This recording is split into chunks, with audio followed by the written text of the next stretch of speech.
Kristy Sue Bishop. Yeah. AKA Death Priestess. Why don't you, I'll just hop right in. I'm so happy to have you with me today. Tell me a little bit about yourself. We'll start there. That's not. A little bit about myself. Well, I live right outside of Detroit, Michigan in Ferndale. I am a sole provider of 2 children. I work partially in a salon right now, and then this is like Death Priestess is like my heart and my soul. So that's really about it. Like, I'm sorry. I was like editing the photo of you today. I'm like, her hair is so good, and now I know your trick. You're a hair. You know what? Before all this, I've worked at hair salons like for 15 years. Right. So I was a beauty school dropout and then I managed a salon, and then I just really like being in a salon. It's fun. It's good atmosphere. So. Yeah, I worked, it's an interesting thing. I worked in skincare forever and I loved it. And I think I loved it so much. And I didn't realize until I opened a restaurant that I loved working with women. Yeah. There's something so special about that. And I don't know, if that's part of your experience, or maybe why it's such a comforting place. I think it is. And everybody comes in there and like feels good and very talkative. You know what I'm saying? Yeah. So it's like a just fun atmosphere to like actually like hang out, talk to people, and they tell you like, I mean, sometimes you hear some of the craziest stuff out of people, really. It is sometimes like you hear like almost too much, but I'm like, that's good by me. I'm like, spill it, right? Because I love hearing weird stories out of people. So that's okay. Transitioning to your death doula, which that's a whole other set of questions. What is that? But it seems like that's maybe. I wonder if some ways that prepared you for this other work, like being able to like honing your skills and conversation and be able to sit there with people. Yeah, I think so. I feel like my whole life I've always been in like the service industry. Okay. So I've been in like every area there was. Like I've worked with children, right? I've worked in clothing. And I feel like I was very a service-based person. I just really like to be with people and be personable with them, I think. And I feel like I'm pretty easy to talk to, and I can pretty much talk to anybody. So yeah, I feel like it definitely was like this leading me into it. So yeah. Yeah. So then we'll jump right into it. What is a death doula? Okay. So it's really hard to even put like a definition on what a death doula is, because there's so many different ways of doing it. And it's like such a new profession that there's not really one clear-cut way that people do it. But I will say, like, to start it, it's a non-medical guide that kind of walks you through the dying process. So our main goal is to really empower you, give you resources and the opportunity to kind of have your death experience the way that you vision it. So, but let's go back to like the dying process can be many things, because we're all, I mean, technically when you think about it, like we're in a dying process right now as we age, right? I mean, it's slow. Sure. So there's that preparation for the actual event. So like, what do you want? God forbid if you happen to get in a car accident, right? Like, what do you want to happen? So there's like an advanced care directive that you could fill out. So like that would be planned for you, so people don't have to guess where you would want to be. There's the funeral. There's what do you want what do you want your things? Where do you want your things to go? Yeah. So there's wills. I mean, there's so much leading up to death. And I think we forget about those things. So I think it's really important when you're healthy to start thinking about them, instead of when it's like the last minute and there's too much emotion. Yeah. to clearly think about it. So that's a question, right? So are most of your clients maybe in some sort of grieving process where they come to you because they're in the throes of this? Or do you see a lot of people who just want to start thinking about their own death and start to prepare in the middle of, while they're still healthy? Right now, most of the people that I do see are right after a death. They might have experienced a death in a loved one. Okay. So that makes them start thinking about their own. And also, yes, in the grieving process of, well, like, now what, right? And where do we go from here and what's next? And I think it's also when you're at that point, if you are able and you're at that point where you know that you're terminally ill, that's also another point to be like, okay, I need to get help and kind of like go through the process of it's really like the like mental state sometimes, just like relieving yourself of that reconciliation with yourself through life. How did you, so personal here, how did you come to this? Okay. So my story is a year after I got divorced, my ex-husband became terminally ill. So I became his caretaker. We kind of put the divorce behind us. I became his caretaker and then helped him through the process. 8 months later, he passed. And then after that, it was this whole grieving process that I went through where I was grieving so much that I didn't really even realize that there was so much to grieve.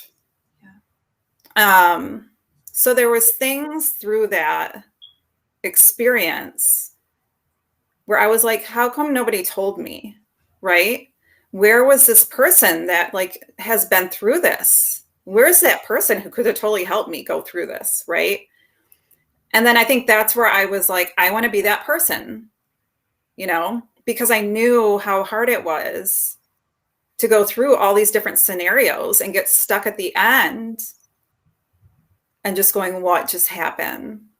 Because you really don't, if you're not ready for it or prepared or know how to deal with it, you kind of get lost in what's happening, I feel like. And I feel like you have to you need somebody there to kind of ground you and slow you down that's not really in it.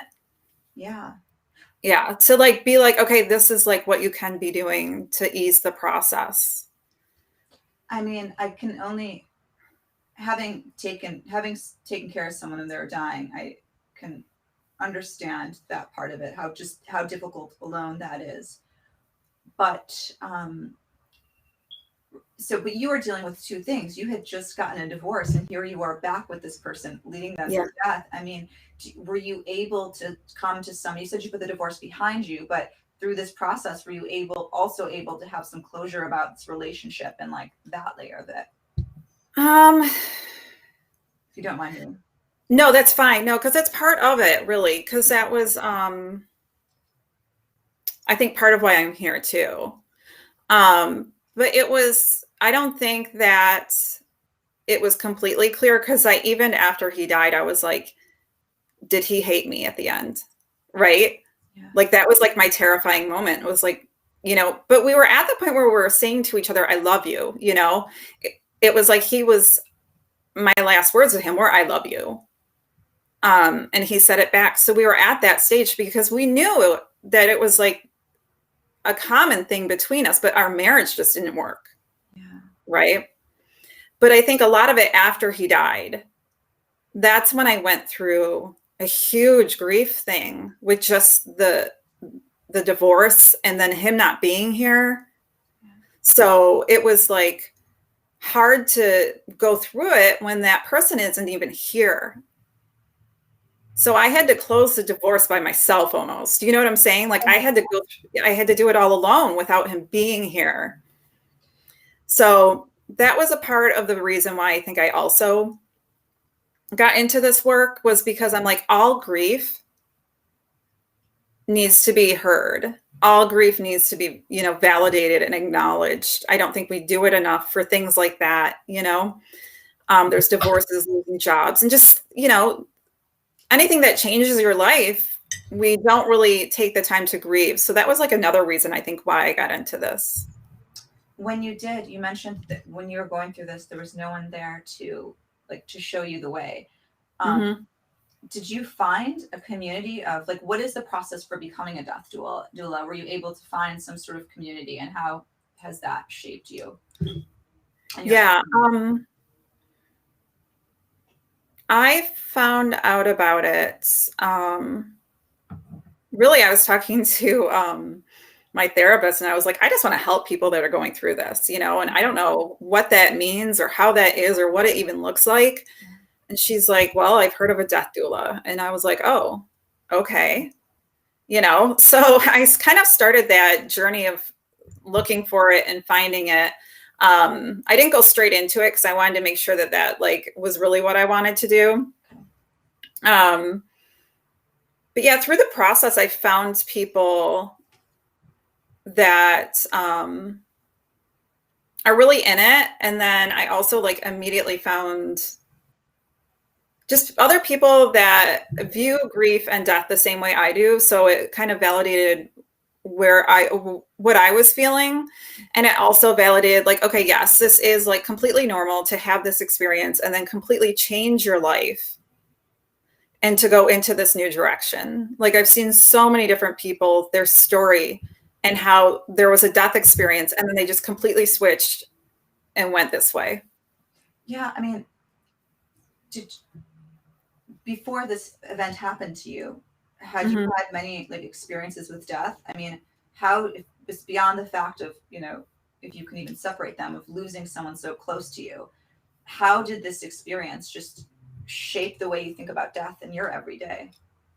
Yeah, it was completely different. I feel like my before Pat's death, my experience was, I had an uncle that killed himself early on, right? And that was devastating.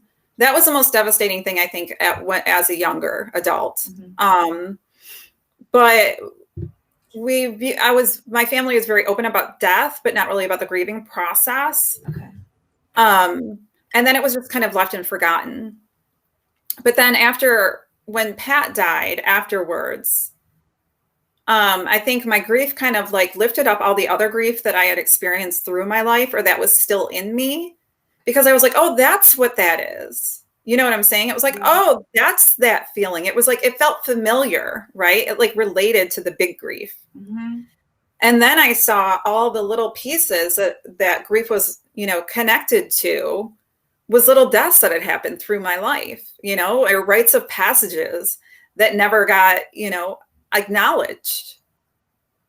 So I think that was the little death and the big death, kind of wrapped in one for me. Got it. So by experiencing this larger death, suddenly you were able to explain, it had been a feeling, you had been sort of experiencing these moments of mourning all along, but you didn't quite know it was happening because you couldn't put a name to it. Yeah. It, to talk about the astrology for a moment, I think it's interesting, as we said before, that we're having this conversation when Venus is having her Kazemi moment with the sun. So Venus is at the heart of the sun, invisible, having this secret conversation. And when she emerges, Venus goes, sorry, I gender the planets, just traditional, but do whatever they want. So she has been up until this time, well, she's invisible now. She's been invisible for a while, but she was a morning star. And when she comes out of this, it's this rite of passage. So Venus is becoming an evening star. And so this star point is going to be, the sun and Venus are still going to be together on this full moon in Libra, right? So this feels like a very, to be very general about it, this sort of fated moment, this sort of rite of passage that we can look back in our lives 4 years ago and go, okay, where were we then? What was the story? if you don't mind Yeah. sharing, I'd love to actually know where your story is. But it reminds me of every time I think of this is that we have these little moments that whenever there's something new, like in astrology, like something new happens, it's, I think, important to remember that it's also something we're letting go of. Mm-hmm. Yeah. Yeah. I think letting go of are like, so I see letting go of, it's like the death. So it's like the cycle, right? The life death cycle. Yeah. Like for me, I see a piece of it missing is like, there's life, there's death, there's grief, right? I feel like the grief is like the forgotten factor in the cycle. Because I feel like that's the release, right? It's like the death is like an event, and then the release is like the grief. So I think it's important to kind of like remember that the grief is in there. Like accompanying, and then also accompanying life is like that joy. And that's kind of like, I see what's underneath the grief is joy. Like once you start relieving it, there's like that radiant feeling kind of almost like, oh, just like, thank you, Mm-hmm. It's almost like, because that was another thing that happened too after the big death and the grief and everything was like, I found this, like, it's hard to even explain this profound like gratitude for just life in general. Sure. For everything that I had and all the opportunities that are available to me. It was just like a very profound gratitude for that. I felt like I had like a second chance. And this grief part's really important and interesting to me because I think it's important the clarification you made. Like these events happen all the time. Like, Mm-hmm. and especially if you think like maybe astrologically, right? We see these events, but it's only, I think the power is in working with them. And that's the grief. Mm-hmm. A grief is an intentional thing. And I think people think like, oh, I cried, I'm over that. When I feel like the grieving process is perhaps so much more and something that we don't often either like give ourselves access to. Mm-hmm. And so maybe can you speak to that a little more, maybe like how you learned about the grieving process through your own experience and kind of what that was like. Yeah. It was tough. I didn't connect right away with the traditional grieving like the funeral and the memorial and things like that. I didn't connect to that at all. So I was after all that, after what everybody else did, right? I was still there, like that did nothing for me, kind of, right? Yeah. So I had to kind of go out, and really what I did was I dropped everything and I just said, okay, I'm going with my gut feeling. Like, what do I want to do right now? Yeah. What do I feel like I really need to do right now? And that was really what I did. It was like, if I wanted, I started up tarot, right? Which was really, really amazing to do at that point, because it really helps like set intentions and kind of go a little bit deeper. And then I would just do little things for myself, really. And then I kind of through that found a way or an avenue of what made me feel some relief. Yeah. What made me feel connected to my grief. And it also made me feel more connected to myself, really. Because there was so much in that grief that I was getting to know about myself. Do you think part of the I feel, do you think part of the grief process is sort of actively acknowledging something? Because I know when I've had traumatic events in my life, sometimes it feels easier just to, like, when you say do whatever I want, to kind of pretend it didn't happen and it ends up coming back. Yes. So was part of that grieving process actually like, okay, like I'm gonna sit with this even though it might be painful? Yeah, 100%. 100%. I feel like I also feel, I'd gone through kind of the big grief part, this was after the big grief. It was like the big grief was like where you're just like that animal instincts, and all you can really do is just let that energy out. There's really like no thought process to it, really. Yeah. You just have to like move and shake and scream, or just lay there and fucking cry, whatever happens, you know. But then after that, I think I forgot where I was going. The grieving process. So you said that about facing it. Yes. So I did. I started to acknowledge it. And also kind of like, why am I feeling this way? Why am I feeling out of control right now? Yeah. Like, what is that stemming from? And what's coming up? Right. And then I would go a little bit deeper and just kind of see like, okay, where is this leading me? You know, because I feel like it was leading me into these little areas of my life that really just needed to be addressed. So this might be a total like out there question, but a friend of mine recently came to me because they were looking for a medium because they had just lost someone.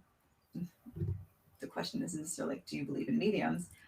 But do you find that part of the, like within your own grieving process or part of the process, and I guess there is no general, how do you like keep, I can say like keep up communication, but like, what does like how do you keep the other person around, like around, if that makes sense? Yeah. What is the line of communication? Makes sense. It's a very vague way. I'm not like necessarily like, literally, but what does that?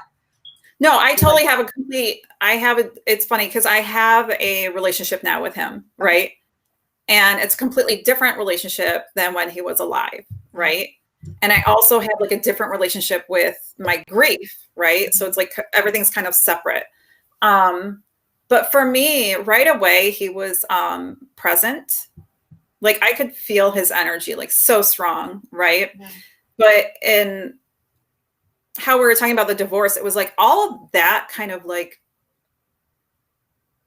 the maybe not so good feelings that I would get from him when he was alive, like that was gone, right? When I felt him now, it was just like this pure kind of, you know, all the garbage from living on this planet was just kind of gone. And like, I just felt like that pure essence of him.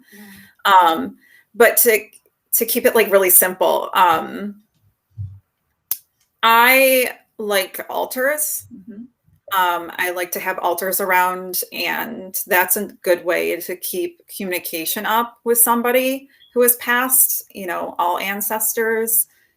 But having that altar up is really, I have it up in the middle of our house for my kids too. Yeah.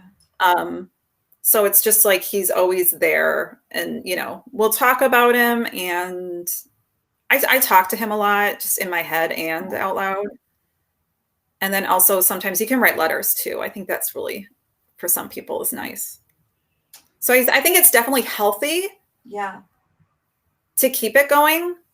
And I'll say this, like, grief to me is,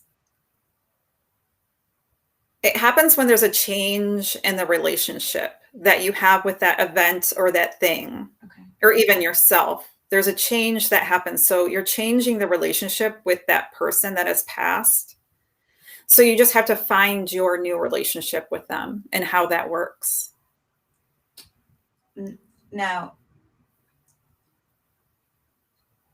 one of the reasons we chatted sort of briefly on IG Live, and I was like fascinated by your whole outlook, because it feels like part of what you do, you mentioned the grieving process, this grieving process we're talking about in this specific case of someone who passed away, like a death of a human.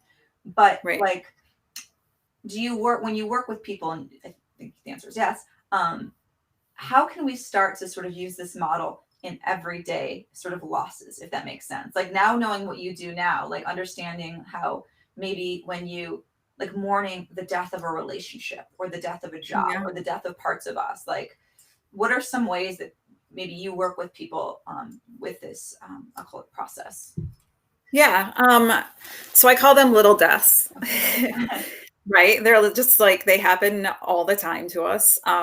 It can be like those moments that you said, like the big things that people see, or it can be little things that like, you know, maybe you had this vision of what was going to be, but it didn't turn out. Right. Yeah. So there's things like that too. So it's, I think it's just really important to be in the moment with it recognize that it is grief and not just kind of brush it off. I think processing it, ways to process it. There's so many different ways. I really just want to say anything is possible. Sure. When you're dealing with grief. I feel like it's just really like what makes you feel good, Mm-hmm. and then set that intention, right? Like, I'm going to do this, and this is for this grief, you know, or just for myself, you know, grieving myself. You can do that too, you know, Yeah. like it doesn't have to be always, that's what I like to tell people. Like, you don't always have to grieve for this specific thing. You can just grieve for yourself that you didn't get what you wanted, you know, and that's perfectly fine. You know, the you've mentioned, okay, do whatever feels good to you, and I have to ask, you know, what if I feel like so many of us probably think we're grieving, but we're doing it in ways that are unhealthy. Like, Right. you know, Yeah. so how do we address the fact, like, what are some tools for people who are like, okay, like, whenever I feel this feeling that's grief, I tend to approach it in a very unhealthy way. Yeah. Like, they're a starter pack for people, like how people can enter this work. I think it is important to notice that too. I think you have to recognize what is the thing that you're doing, right? The thing that you're choosing to do. Why are you choosing it? Mm-hmm. What is it making you? What is it filling? Right? Yeah. And then also, what is the outcome? And how does the outcome make you feel? Yeah. You know, because I feel like there's always this like kind of secondary, that was like another thing I feel about grief is there's always like this secondary thing. Like, I don't feel like I belong. Yeah. Right. Mm-hmm. So I'm going to go hang out with these people because they make me feel this way. Like I might fit in with them, okay. But then they might not be that really actually good for you. Yeah. So then you have to realize, like, after that, do you really feel like you actually were in a good relationship or in a, you know, was that really fulfilling for you or not? Yeah. Being with that certain group of people. So I think once you kind of like analyze it and go through it and then go back and be like, okay, no, I need to go find actual healthy relationships with people. Yeah. You know, and start back from like, okay, what am I lacking in? What's missing? Why do I feel like I need to go this route instead of going that route? I think I did a lot of that too. Now, so, I mean, this is brilliant advice, and I have to ask, it seems, when you were doing this, did you have anyone there? Like, I'm just thinking about moments or people I know who've been going through like something really heavy, and maybe they're just in the throes in that, and they don't even have the clarity, or people who've like been going their whole lives with really, you know, who don't know how to grieve, and they like can't even have this ability to really go that many steps. Like they just kind of react, and but maybe they know that they need to do something different. The first thing that came to mind was like, I know for me, having found a group of astrologers, like I know that I have like people that I can call when they sort of understand me, and that's a really beautiful thing. Did you like, is there a lot, like I keep asking this, but did you have a support? Were there people around you? And how, I was just say this, when you're going through the process of attaining this knowledge, right? Mm-hmm. Did you have a support group that was sort of like that you could go and say, okay, can you work this through this with me? And then how do people maybe find groups if they're like, again, and not to the point where they can even understand this? Right. Yeah. I feel like I want to touch something before we even get to like the support, because I feel like a lot of people when they do go through like a grieving process, especially like a really big one, there's a lot of isolation that happens, right? Because you feel like nobody understands your grief, and also part of it is really personal, so you do tend to pull away from people. And then there's like this weird gap between people, just in general. Like people don't know how to even hold grief for themselves, right? So they can't really even be available to hold grief for you as a friend, right? Yeah. So then that kind of builds like this weird like moat in between people and friendships. And then sometimes they continue and sometimes they just don't. I've heard of a lot of people losing friends. I did along the way, just from big events. And so that kind of it throws a big curveball in finding support. Because then you have to actually like kind of go out and seek it and try to find, right? Mm-hmm. Which can be kind of difficult. So you kind of have to try everything. Like I did the one-on-one bereavement through hospice. That was not for me. I switched to a therapist. She was absolutely wonderful. I still see her. I love her. She was a huge support. And then I also did support groups, which was nice. But I really needed more. Like I needed like more connection, something was missing still. Yeah. And I think once I did get into the death doula and grief thing and found all these people, that's where I really found like this connection of people that really understood like this whole process and going through everything. So kind of like you said, you found your astrologers, and it's like, yes, I do believe it's important to find your community. And that's another thing that I'm trying to kind of like figure out how to do for people, because I think it is so important. So I do like grief circles and things like that over Zoom, where it's just people can come together and chat, right? Yeah. So yeah, it's really important to find that community. And there are like I do want to say there are like Facebook groups and stuff like that for people. I tried that. It was okay, but not 100% into that. But yeah, there's definitely a lot of avenues, but you just have to find out what works for you. The first part you mentioned was that it's hard to find people because sometimes they're grieving, and that jumped out at me because I know that I'm personally guilty of this, where someone's going through something really hard and I don't like, maybe I haven't been there for them just because I don't know, like I don't know how to act. And I think that's I'm probably not alone here of that. I think that's something that maybe we could talk about, and maybe learning how to have these skills so we can actually be there for people, which is something I think a lot of people don't. It's an awkward conversation. It is. I think the biggest thing I can say for that is you don't really need to say anything, right? Yeah. I think the biggest thing for me was having the people there that could just be there. Yeah. Right? Like you don't have to tell me that everything's going to be okay, right? You don't have to tell me it sucks. You don't have to tell me fucking anything, right? Like just be that person next to me that can 100% support anything that's coming out of my mouth or out of my body or just anything that is happening to me. Let me go through my scenarios. Let me say the things that I need to say, and then just be there for that, really. You know, that's all we really want, I think, in moments of that, is just to have that person be there and acknowledge what we're going through. So how, I want to know, this may be a good time to move here. Tell me a little bit about like your actual practice and your work. You mentioned that you hold these morning circles. Tell me a little bit more about those, if you don't mind, or just like what your practice looks like. So I do those. I did a whole slew of them to start. I think I'm going to do like once right now with those. They're free events that I'll put on once a month. Okay. And it's really for anybody. I always say it's for any grief, you know. And really, it's not like a support group.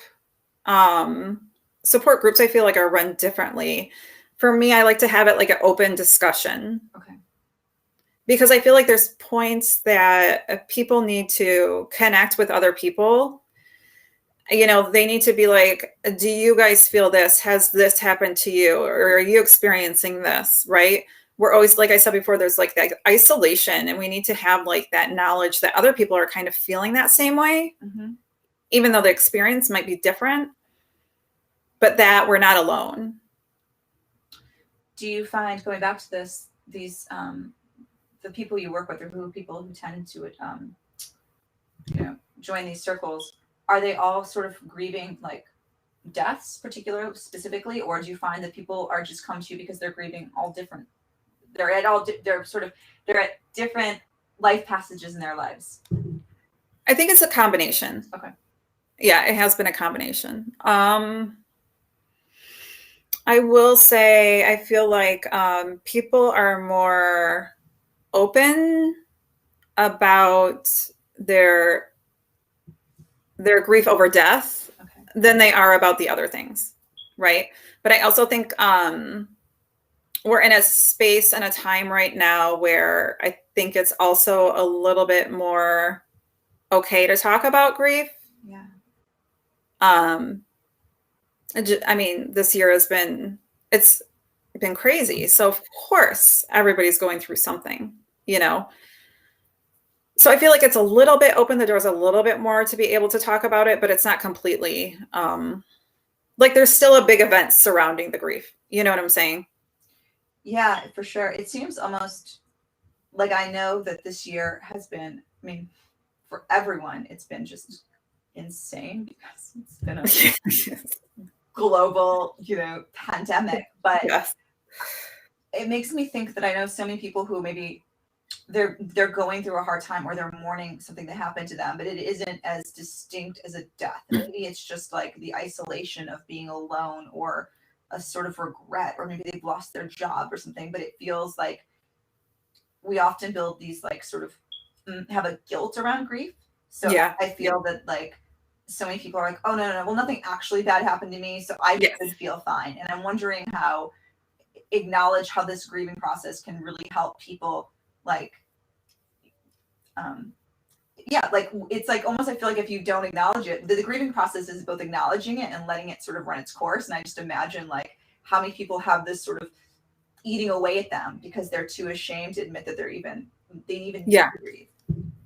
Well, I think that's another good one to actually talk about too, is like the comparison, right? You always say like, even after my ex-husband died, right? And I would meet people where their husband died, and I'd be like, oh, she has, like I don't have it as bad as her, right? It was like, I was saying like, oh, well, and this is just life. This just happens, right? So I was like downsizing my, my experience and my grief. So yeah, even like in these little moments, we totally get caught up in the comparison, and I don't have it as bad as that person, so I shouldn't really be feeling this, or this is just a little thing.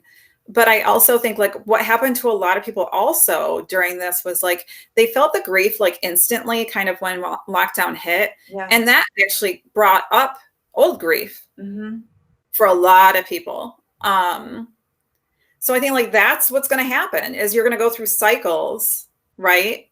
If you keep on shoving it down, it's going to come back up. It's just going to keep on. And sometimes it's just going to keep on because it is. Yeah. Right. And there might not be any real rhyme or reason. It's just grief. It sticks around with us for so long. And also I think we gain different perspectives on it as we get older and we look at it differently. So I feel like there's always like a lesson to learn. The more it kind of recycles through us. But I definitely think that part of the moving on, part of the, I didn't get this, or this experience happened to me, and part of the moving on and getting to a place where you feel better about it is like, you have to let that grief kind of flow through. Definitely. It makes me think of like, astrological transits, like, for instance, like my father died on my Saturn return, and I'm at my Saturn square now. And I've noticed that same grief is coming up, that same event is coming up in different ways. Yeah. It's not the same, right? So it's a lot of times. So anyways, I think of that, like that, how things can trigger. And again, with astrology, we can say, okay, like what, you can't escape it. Yeah. So different themes, right? Like my father only died once, but different themes for me personally are like coming up, and it's like, oh, you didn't address that. Like this is the time to readdress that. And so like at least like astrologically speaking, we know this happens. You know, again, like you can't escape it. And if you don't, you know, again, I mentioned that today, you know, Venus is hanging out the sun, and a lot of people, you can look back in your own life 4 years ago today, or this time around this time 4 years ago, and see a story that's now being sort of, you know, continuing, even though, you know, in this moment Venus is invisible, we might not clearly understand it, but it is interesting to think about. If it's not too much of a personal jump, do you mind me asking where you were 4 years ago, and do you see any like continuation that's coming to the surface now? Yeah. I mean, 4 years ago was right. It had to be right before the divorce. Okay. So that was like right around the time where I actually made the decision to get the divorce. Yeah. So it's kind of interesting to see that, like 4 years from now, to have that, compare those times, right?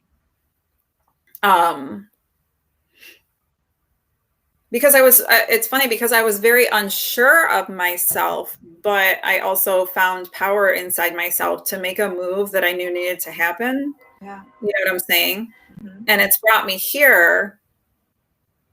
And I feel like I'm kind of at the same point where the future is so unsure, but I have this power that I found through this big event to know that, you know, I have the power to do it almost. You know what I'm saying? Yeah. It's like, you can't, like, you know, you can't escape these bad times, you know, but you have the power to go through them.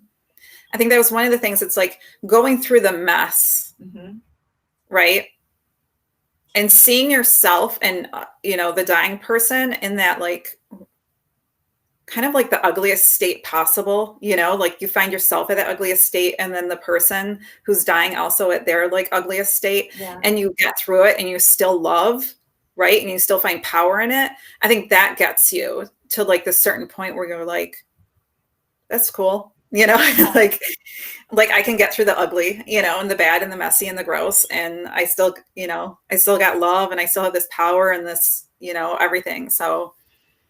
And it's interesting to say that I mean, it feels like you're just, I don't quite know your timeline, but from the beginning of the conversation, that you're really just like launching your career now. You've been for a while, but it feels like it was interesting that you're like, okay, like I kind of do hair, but really I'm like pushing my energy towards here. Yeah. So it's interesting to see where that sort of path brought you. Yeah. Yeah. Yeah, it's definitely the beginning. It's like something that I've been, I guess, moving towards, but I really didn't know what it was going to look like, how I wanted it. You know, I was just gathering all my tools, and I was gathering all my experiences and trying to figure out how I can, or what I can offer to people. Yeah. But I feel like I have a lot of different experiences to be able to go out there and be like, you know, you can go through all these crazy things. Yeah.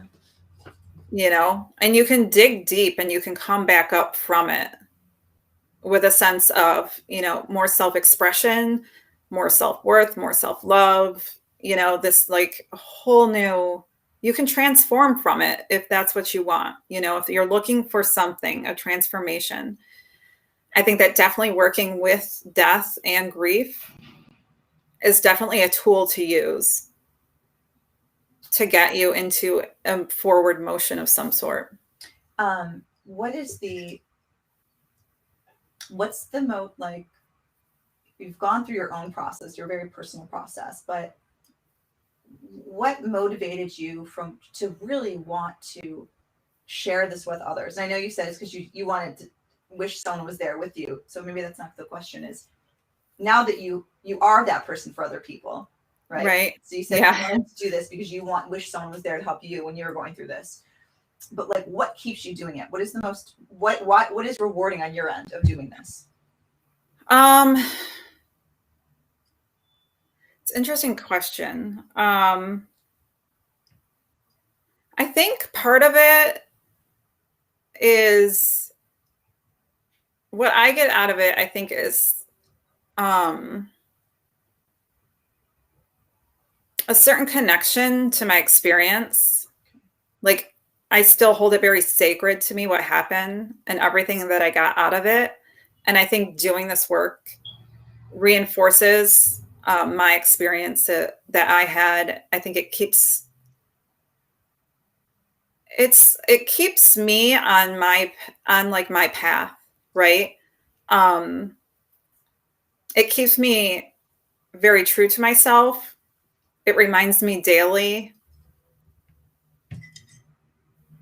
to live my life like I'm dying. Yeah. You know what I'm saying? Like, we are all, it's, living with death, living with our own dying is kind of like what it does for me, I guess. It keeps me very alive, really.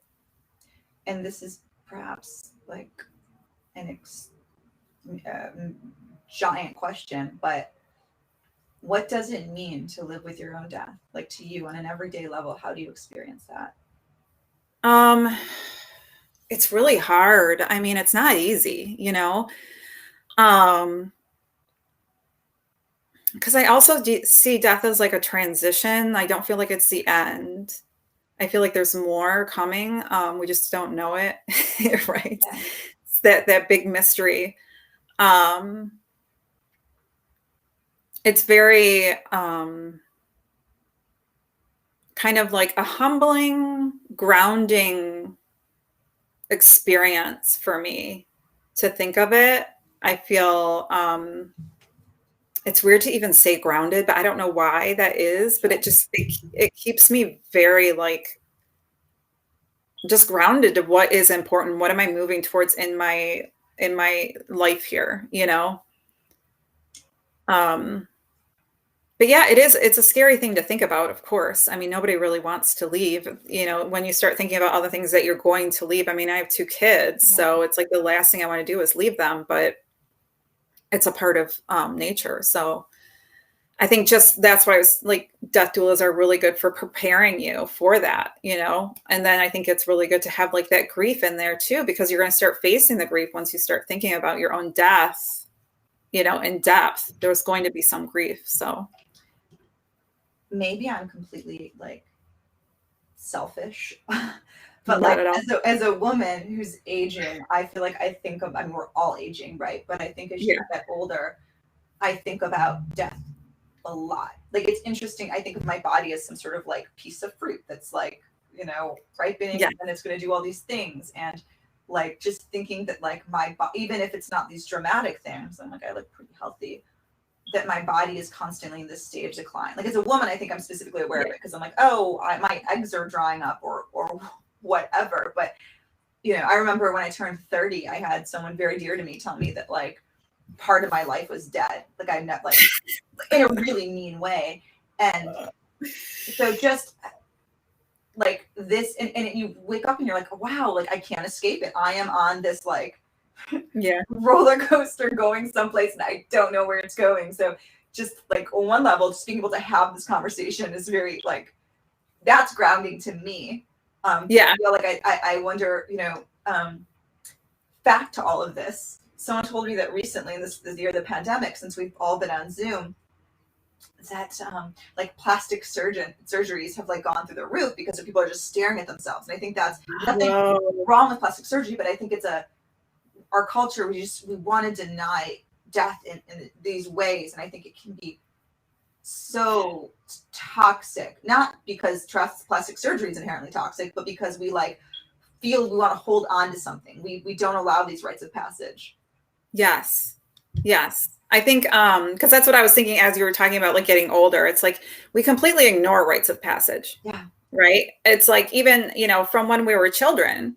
I mean, when you started your cycle, did anybody celebrate that for you? You know what I'm saying? It's like, no, right? Like, my mom barely told me what to do, So it was like, that was like your point of becoming a woman. Yeah.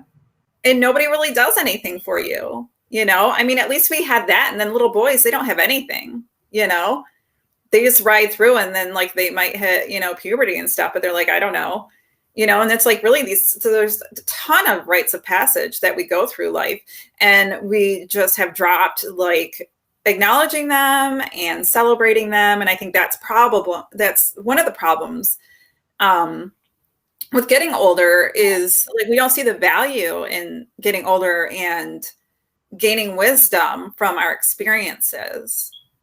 You know what I'm saying? It's like we've completely dropped the importance of our experiences and wisdoms that we've gained, and we're just focused on getting older and, you know, like ending up in like this fruit, you know? Yeah, like I think that's so, I don't know if it's like for instance, I just saw some friend of mine like shared with me like an album from when we were in high school, like this home movie compilation. And I probably, like, if I searched my closet far enough, like I probably, like, I'm wearing the same things, but I think I'm the same person, like going through time.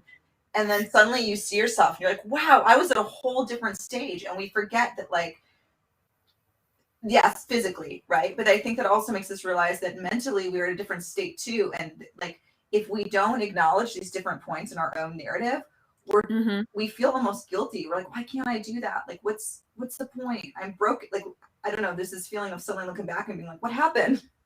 Yes. Yeah. Totally.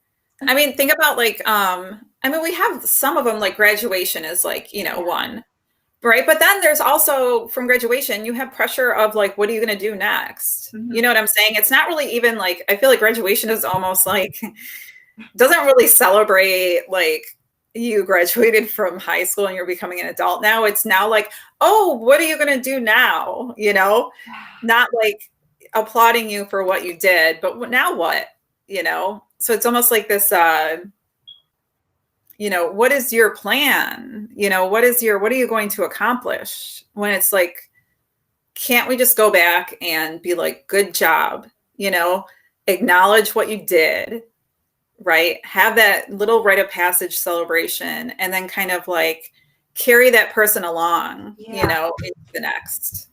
It makes me think that so much part of the aging, and maybe this is where the grief can come in, is like going back to these things of like, okay, like we have these like sort of cultural narratives, right? So graduation, somebody, you know, or at any point in your time, right? I think we have this tendency to go, oh, okay, I've grown to this other stage. I can't get the other one back, and feeling this intense guilt, like we did it wrong. And maybe there is like allowing ourselves to sit and go, okay, like I'm mourning that person didn't, like I'm mourning the person I used to be, and that's okay. Like I didn't, like there is no right or wrong. Does that make sense? Like this totally, yeah. This loss of a stage of life, because that's normal and inescapable.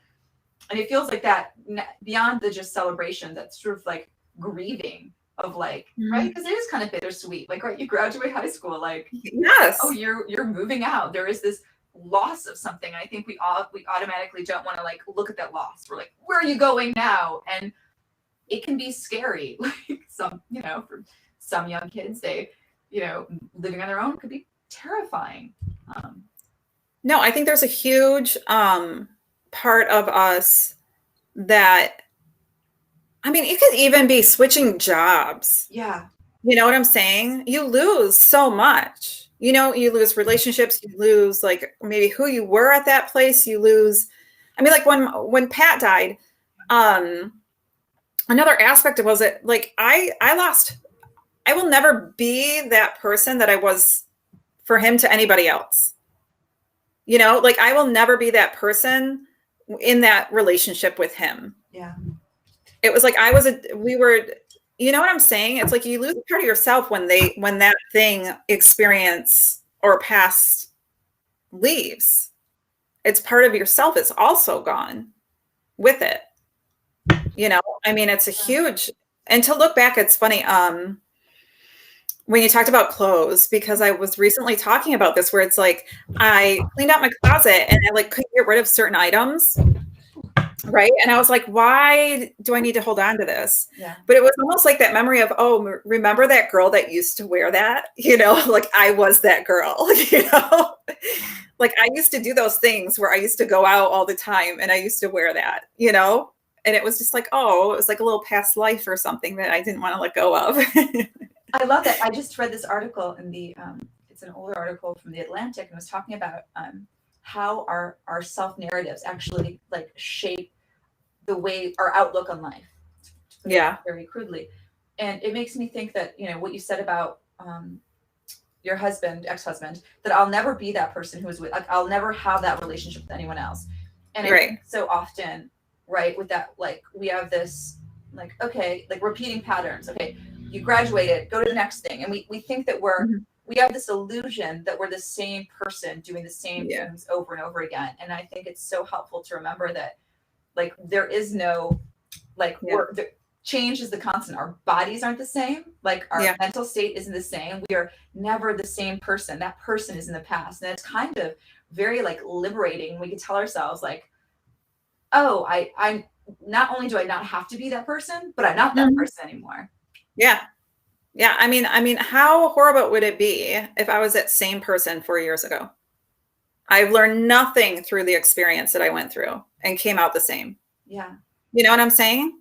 Like we have to. It's just like human nature, and I feel like if you don't look at it and if you don't grow from it, I feel like things just might even like switch and get a little worse. You know what I'm saying? Like things aren't going to click,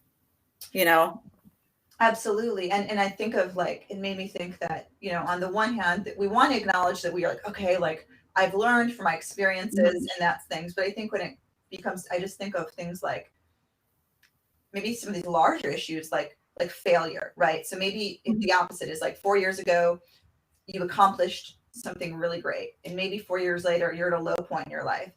And then you're beating yourself up. You're like, why can't I do it again? And you want to believe that I'm a different person, that I have this knowledge, but then you're still expecting like to like, like I had the magic then. Why don't I have it now? Right. And that's maybe part of what aging is too. Of like, well, I could, get up easier in the morning or draw. I think one thing I did learn through this was to go on. I'm going to use to go on the journey, which I really don't like to even say that, whatever, but I can't really think of any other way of saying it. Yeah. But to go on this, whatever, your journey, and really not to question it and not to expect too much, and just kind of take it for what it is, but then question your experiences along the way.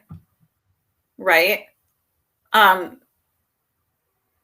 So I think that gets us to a point where, because even when I was doing my thing, it was like I had a certain outcome that I thought was what I wanted, but it wasn't. And my journey kept on, going off here, and I had to stop things that I thought I really wanted to do. And then I had to, not do things that I really wanted to do. Right.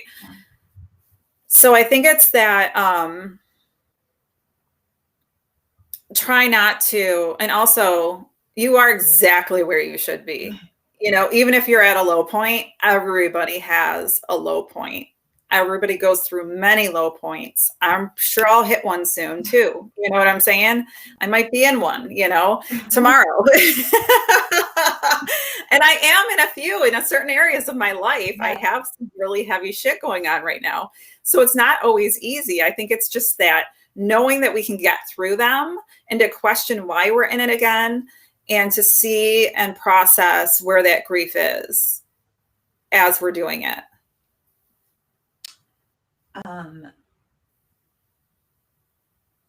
From that, can you extract, I know this is really difficult because we're coming to the end here. If people want to work with you, how can they do that? That's an important thing too. But maybe if people are just listening to this and they've never really thought about grief or being a death doula, any of these terms, right? What are some like first, what's ways, like, what are some simple ways, if there are any, that people can come to learn grief in their everyday lives? The process of grieving, I should say.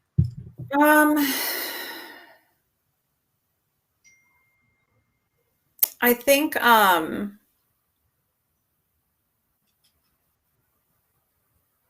really being which we kind of learned a little bit this year, is being still.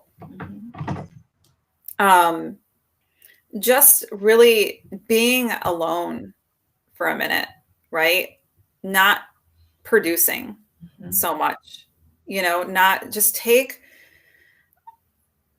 a time to really not do anything, not have anything coming in, not have anything going out, like no music, no sounds, no, try to just be for a minute with yourself. And really that's when like certain things are going to start coming up and feelings are going to come up. And that's, I think, where you're going to hit like some points where you're like, oh, okay, I am grieving. Because I mean, I can like ignore it and run around my house like a madwoman and clean. Yeah. But the minute I sit down and go, okay, I need to really sit for a minute and feel this, And I think that's really important because we are in this kind of society where we're like push, push, push, go, go, go. We always have to be doing something, or the TV is always on, music is always on. We're always making something. Yeah. And we never just take that time to just not be doing anything. Like practice that, I think. And I think perhaps if I can add on to this, and maybe perhaps if you agree with this, but something I've noticed myself is that like in those moments when I'm sitting alone and those thoughts come to me of like just sort of the onslaught of thoughts that I probably run around trying to avoid all day, like my first instinct is to try to make sense of them. So then I'll be like, oh, this happened, I'm feeling, or maybe it's I'm feeling bad. And then I try to connect it to something. Like, I read this somewhere that our brains, like we automatically want to like attribute a feeling to something. So we try to rationalize it.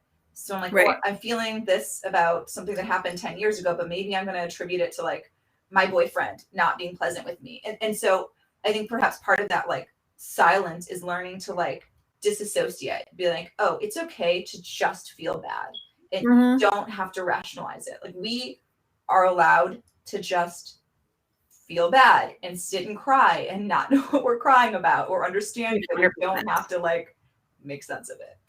It's like our mind and our emotions are completely different. Yeah. They try to intertwine. Our mind tries to like take over. You know what I'm saying? Like, no, I own you, but really it doesn't, I mean, they're combined, but I mean, we can make it worse or better, really. Yeah. But to me, I honestly have been connected with grief lately as an energy. Yeah. Instead of really anything else. I feel like it's like, what does the energy feel like to me? Does it feel like I need to move? Does it feel like I need to sit here? Does this energy want to make me, where is it taking me? Do I want to hit something, And I think that's like kind of the important thing, is to not even question where it's coming from or really what it is, but just how to release it and what does it need to do, right? I mean, that's like purely just like being like that animal and listening to your body and to the energy that you have. And I think that's what grief is for me right now, is just, what does it want? So, if I'm putting all these steps together, there's the first, just allow yourself a moment of silence or a few moments just to sit and see what comes. Yeah. Second step is to not don't make sense of it. Just let it come to you. Yeah. Acknowledge it. And then the third is like, then ask yourself, like, how am I feeling? What do I want to do with this? Like, if you feel like crying, if you feel like you're just about to explode, it's okay to like, I think I once had a therapist that made me hit let's say a tennis racket with like a beanbag or something. The point is, you can like let it out, like you could let out this like angry energy in a healthy way, or like, and you can stop or whatever it is, but to listen to how your body physically wants to release that. Yes.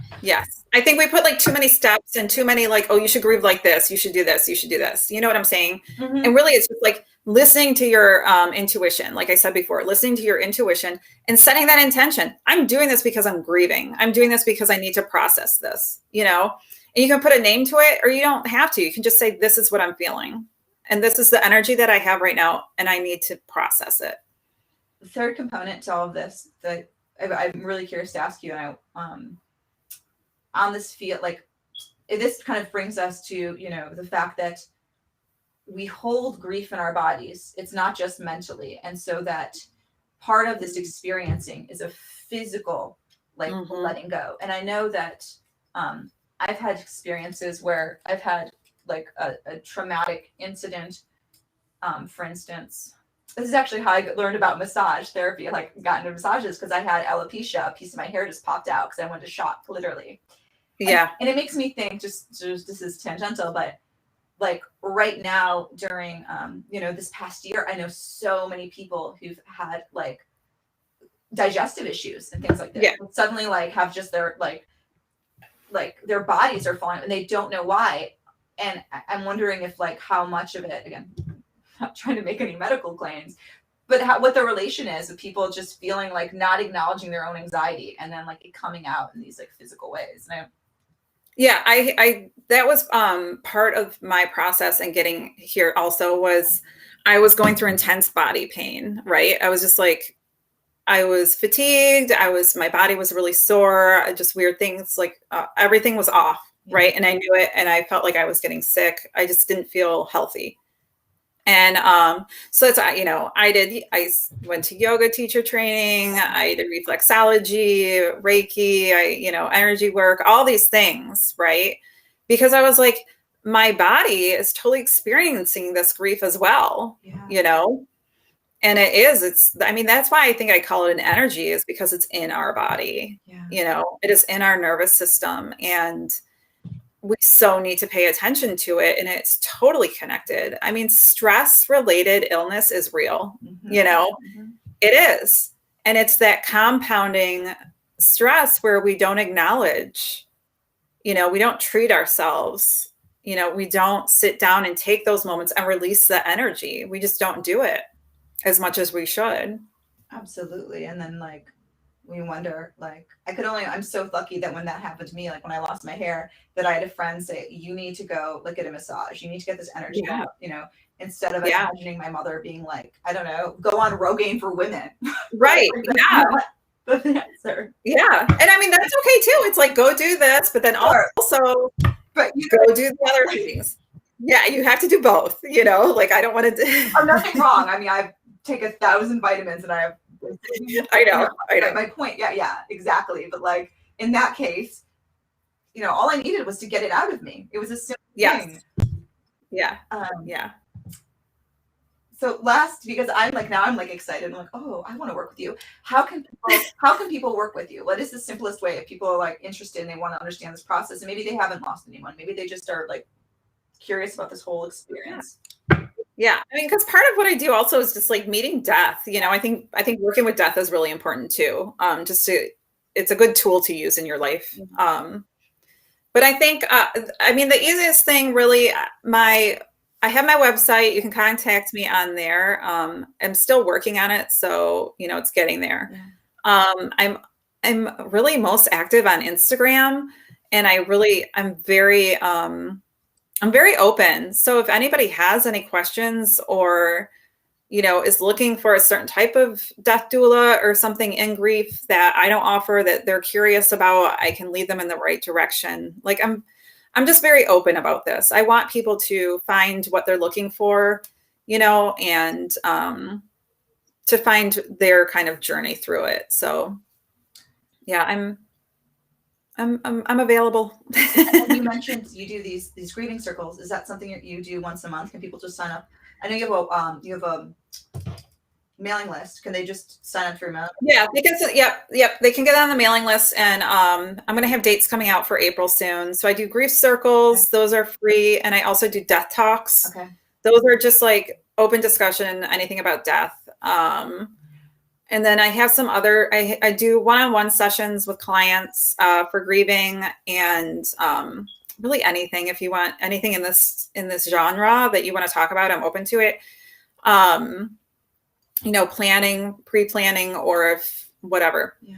And then also I'm going to be doing a death meditation and a grief ritual pretty soon in April also. So I'll be putting those dates out as well. Wonderful. So, well, thank you for chatting with me today. I was excited to hear more about what you do. Thank you for having me. I mean, I could talk about this all day. So well, we can do it again. Right. Have a beautiful day. You too. Thank you so much. You're welcome. Bye. All right. Bye.